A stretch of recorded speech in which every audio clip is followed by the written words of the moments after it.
Hey, how's it going, everybody? If you're new here, welcome in, and if you've been here before, smash the like button on the way in. I'm Rollshambo, the connoisseur and collector of all things sharp and shiny, and you might be a little confused because I do not typically do unboxings. We're going to do an unboxing on the knife that's in this package, which is, of course, a sprint run Spyderco Para 3. And you might be saying, but you've got a Spyderco Para 3 right there. What happens? What gives? Why are you doing one on this one specifically? Well, this one is a special version. This one is a special version because it just happens to be in CPM 15V. That's right, CPM 15V, and I got this from Knife Joy. Big shout out and a thank you to me because, well, I bought it. Nobody's sending me free Spydercos, but it goes without saying, I'm really excited about this. Now, initially, when I decided to purchase this, I was on the fence because, like many of you, I've been waiting for the G10 15V sprint run variants. And I finally figured out why that was actually a mistake. And we're going to talk about that here in a minute. But because I have never actually checked out a lightweight version on this channel, I've never checked out a lightweight Spyderco. I always go for the G10 versions. So I said, you know what? $150. These are not selling out. These are readily available, and I'll link to some down below. Those links may or may not be affiliate links, but I'll link to wherever I can find them. At the moment, I do believe that they are still available at Knife Joy. I'll just leave a bunch of links, and I'll let you decide for yourself where you want to go and purchase one, if you decide that you want to do so. And you might, because if you're like me, typically what happens with me, especially when it comes to American-made Spydercos, is I'll get it in, I'll carry it for a while, and then I'll decide that the stock scales are not good enough. And so when I was deciding to buy this one, the lightweight version, the thought that crossed my mind was, why am I waiting for a G10 version when I'm just going to go ahead and swap the scales anyways, right? What do I care about G10? Well, if you're a knife modder like I am, you know that the lightweight versions are not just directly compatible with aftermarket scales meant for the G10 version. That has to do with the liner that's in here, I believe. Could also be for some other reasons as well. I'm not entirely sure. That in order to use aftermarket scales that are intended for G10 variants of Spyderco knives, that you have to use some donor parts. But here's the deal. This one, which is my current Spyderco Para 3, is an S45VN. As you can tell, this one gets plenty of use. I've used this to practice hand sharpening.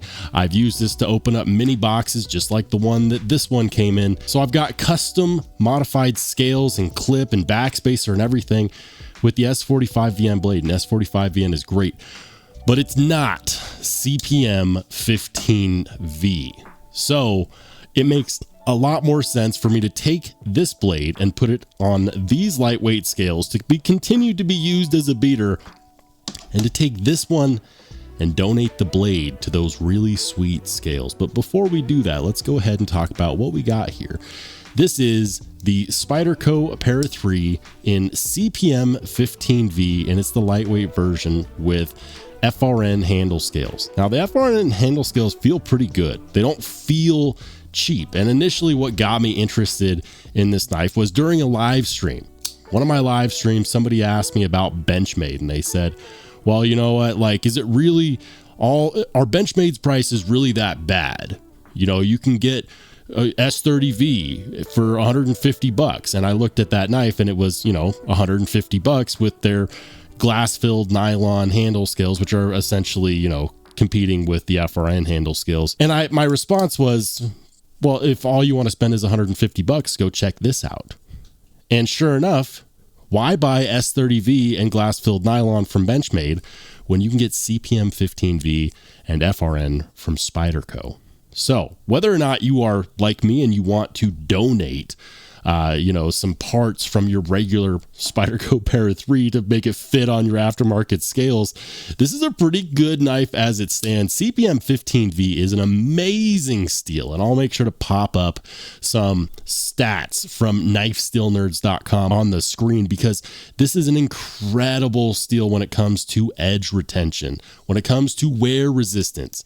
It is, according to Spyderco, with Sean Houston, that's Big Brown Bear, that's what that logo is from. Sean Houston's process with CPM 15V offers the highest level of wear resistance out of any cold work steel out there, which I think is pretty insane. I have never owned CPM 15V because, normally speaking, when these knives release, when any Spyderco with 15V releases, they sell out so damn fast. However, the release of the lightweight right before they release the G10 versions have left a void where many people are looking at this saying, well, I would buy it, except I'm saving my money for the G10 versions. I'm not. I've decided I didn't want to play that game and potentially miss out, because what will happen is after those G10 versions sell out, then the lightweight versions will sell out for everyone else who just doesn't want to miss out on having a Spyderco in CPM 15V. The overall length of this guy is 7.2 inches, utilizing CPM 15V, this beautiful stone washing on the blade. It's their compression lock. Spyderco is famous for their compression lock. Now on this one, right out of the gates, how's the blade centering? Yeah, it's pretty good. Pretty good. No issues there. It might be a little, just a tiny bit over here towards the clip side, but I would say that that's damn near perfect. The lightweight version, aside from utilizing FRN handle scales, also utilizes a reversible wire clip. I hate wire clips, but if you're like me and you hate wire clips, you can just go ahead and get yourself one of these guys from Rip's Garage Tech, and it will replace those wire clips. Also, Lynch Northwest has some less expensive versions if you want to spend more like 25 bucks instead of, the 70 that you'll spend on this guy. So there's options out there if you hate wire clips like me. Some people really like them. They function extremely well. I just think that they're hideous and they feel cheap, but that's aside from the point. The action on here is pretty good. It reminds me very much of the same action you get out of a G10 Spyderco Para 3. There's not a whole lot of weight here, so it feels weird to me because I'm expecting it to fit. There's such a big difference between holding this knife and between holding this knife. If you want to know where I got these scales, guys, I have already done several videos on this knife, but these are custom scales from Rock Scale Design, made here in the United States. I like the way that these FRN handle scales feel, and I think that for someone's work beater, these scales will do just fine. And I think that I'll keep these scales, of course, so that I can transplant on my S45 VN blade, which has already seen some use. It kills me when people are like, you just buy knives so they could sit in a drawer somewhere. Yeah, no. Not true at all. I use my knives, and this one is going to continue being used as soon as I do the transplant between these two blades and get this gorgeous CPM 15V blade on these nice custom Rock Scale Design handle scales. So I'm going to go ahead and cut the mic, and we'll do a little bit of a fast track through me modifying these knives in my attempt to transplant the 15V blade onto my nice custom scales. Let's go.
All right, fellas, and there we are. I've officially saved myself a substantial amount of money, somewhere to the tune of about 60 to 80 bucks. Instead of waiting to get the G10 version, I went ahead and just swapped it out from the lightweight. And as you can see, I had no issues doing that swap out, aside from having to do some fine tuning, which honestly you can kind of come to expect whenever you're doing something like a blade swap or a donation. I think that it went rather well. I do know that not all lightweight version knives will do a smooth transplant onto existing donor G10 version knives. So it is nice to know that I did not have any problems with that. Also, I could not stand that wire clip, so we went ahead and just put this Rips Garage Tech clip on there because, yeah, this is going to be a carry kind of beater kind of knife, and this one is going to continue to get work done unapologetically and remain scratched up and true to its user nature. And now it's got some sleek FRN handle scales to get the job done all the same. But I'm curious to see what your thoughts are. Did that go smoother than you thought it would? Are you surprised that you can actually put the Spyderco lightweight 15V blade on a setup that's meant for the G10 handle scaled version? Let me know what your thoughts are in the comment section down below. Guys, if you enjoyed this random content that was unplanned, unscripted, and quite frankly, just a spur of the moment kind of thing, let me know in the comment section. Feel free to hit that subscribe button that's about to pop up on the screen. And if you just want to watch some more awesome knife and EDC content, go ahead and click on one of the videos that pops up next.